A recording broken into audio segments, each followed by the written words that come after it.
ಸನ್ನಿಧಿ ಉತ್ತರಾದಿ ಮಠ ಪರಂಪರೆಯ 241ನೇ ಶ್ರೀ ಸತ್ಯಬೋಧ ತೀರ್ಥರ ಆರಾಧನಾ ಮಹೋತ್ಸವ.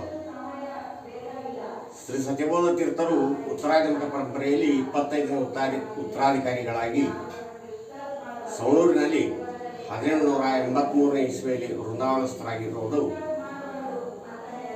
ವಿದಿತವಾಗಿದೆ. ವಿಶಾಲವಾದ ಭವ್ಯ ಮಠವಿದ್ದು ಪ್ರತಿ ವರ್ಷ ಶ್ರೀಗಳವರ ಆರಾಧನಾ ಮಹೋತ್ಸವವನ್ನು ಅತ್ಯಂತ ಯಶಸ್ವಿಯಾಗಿ ಆಚರಿಸಿಕೊಂಡು ಬರಲಾಗುತ್ತಿದೆ. ಪ್ರಸಕ್ತ ವರ್ಷ 240ನೇ ಆರಾಧನಾ ಮಹೋತ್ಸವ ಸೋಮವಾರದಿಂದ ಪ್ರಾರಂಭಗೊಂಡು ಇಂದು ಮಂಗಳವಾರ 2ನೇ ದಿನಕ್ಕೆ ಕಾಲಿಟ್ಟಿದೆ. ನಾಳೆ 3ನೇ ದಿನ, 4ನೇ ದಿನ ಕೊನೆಯ ದಿನವಾಗಿ ಆರಾಧನಾ ಕಾರ್ಯಕ್ರಮ ಸಂಪನ್ನಗೊಳ್ಳುತ್ತದೆ.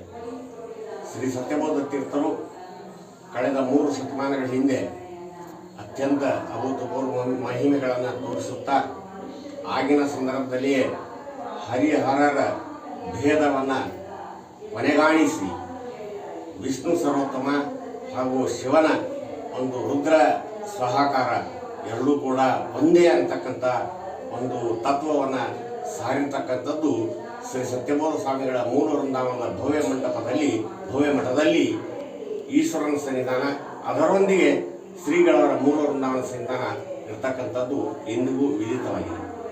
ಪ್ರತಿ ವರ್ಷ ಆರಾಧನಾ ಮಹೋತ್ಸವಕ್ಕೆ 4 ದಿನಗಳ ಕಾಲ ಕರ್ನಾಟಕ ನಾಡಿನಾದ್ಯಂತ ಹೊರ ರಾಜ್ಯಗಳಿಂದ ಸಹಸ್ರಾರು ಭಕ್ತರು ಬಂದು ಗುರುಗಳ ದರ್ಶನ, ಆಶೀರ್ವಾದ, ತೀರ್ಥ ಪ್ರಸಾದವನ್ನು ಸ್ವೀಕರಿಸಿಕೊಂಡು ಶ್ರೀಗಳ ಕೃಪಾಶೀರ್ವಾದಕ್ಕೆ ಪಾತ್ರರಾಗಿ ಹೋಗುತ್ತಿರುವುದು ಅತ್ಯಂತ ವಿಶೇಷವಾದಂಥ ಆಕರ್ಷಣೀಯವಾಗಿದೆ.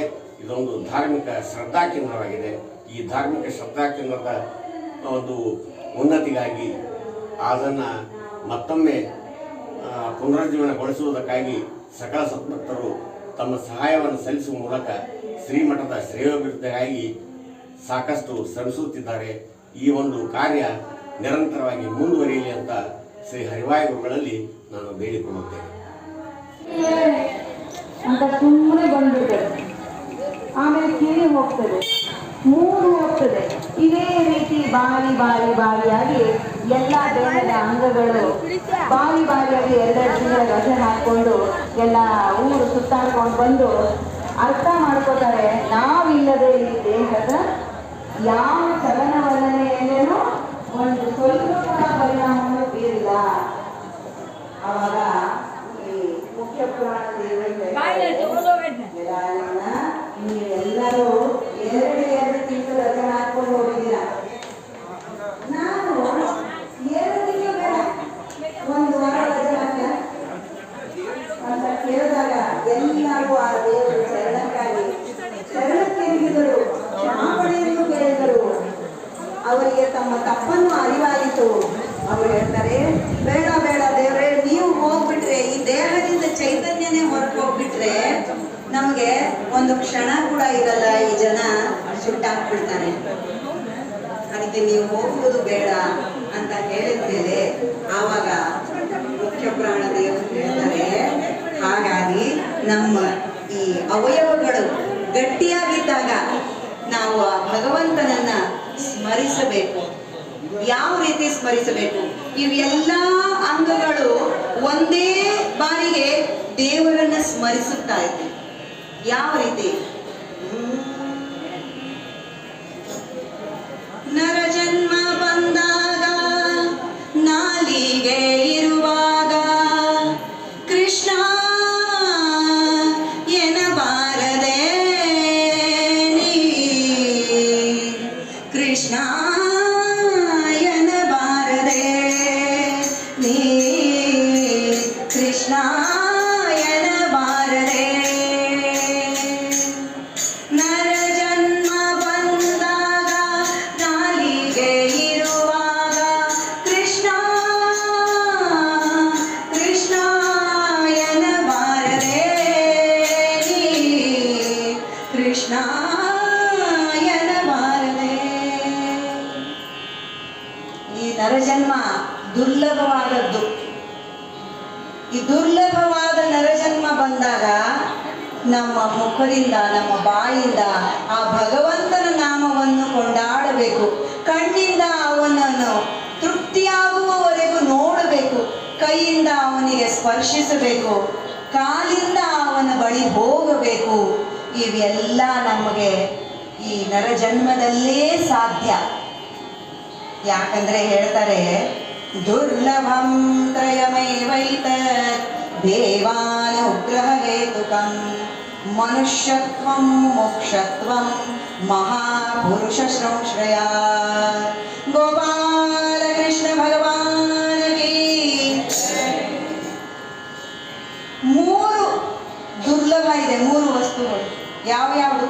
ಮನುಷ್ಯ ಜನ್ಮ, ಮೋಕ್ಷದ ಇಚ್ಛೆ, ಮತ್ತೆ ಮಹಾಪುರುಷರ ಸಂಗಡ.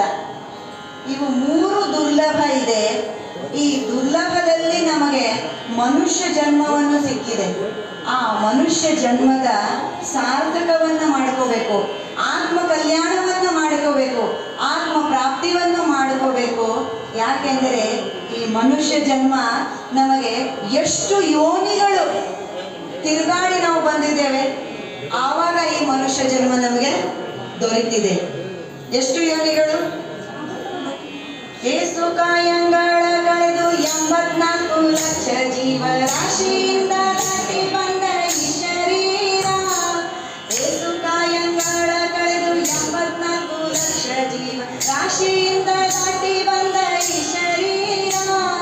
ತಾನಲ್ಲ ತನ್ನದಲ್ಲ, ತಾನಲ್ಲ ತನ್ನದಲ್ಲ, ಆಸೆ ಕರವಲ್ಲ, ಮುಂದೆ ಬಾಹುದಲ್ಲ. ದಾಸನಾಗು ವಿಶೇಷನಾಗು, ದಾಸನಾಗು ವಿಶೇಷನಾಗು. ದಾಸನಾಗಬೇಕು ಭಗವಂತನಲ್ಲಿ. ನಾವು ದಾಸರಾಗ್ತೇವೆ ಎಲ್ಲಿ? ಎಲ್ಲಿ ಬೇಡ ಅಲ್ಲಿ. ನೋಡಿ, ಸರ್ಕಾರಿ ಕೆಲಸ ಆಗ್ಬೇಕು, ಅವಾಗ ಎಷ್ಟು ಜನರ ಕಾಲು ಹಿಡಿತೇವೆ.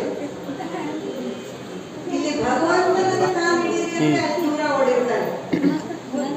ಯಾರು ಕಾಲು ಯಾರು ಚರಣ ಸ್ಪರ್ಶವನ್ನು ಮಾಡಬೇಕು ಅವರನ್ನು ಬಿಟ್ಟು ಬೇರೆಯವರನ್ನು ಬೇಡಬಾರದಿರುವುದೆಲ್ಲ ನಾವು ಕಾಲು ಹಿಡಿಯೋದು. ಅಂದ್ರೆ ನಾವು ದೀನರಾಗ್ತೇವೆ, ಅವರ ಮುಂದೆ ಕೇಳಿಕೊಳ್ತೇವೆ.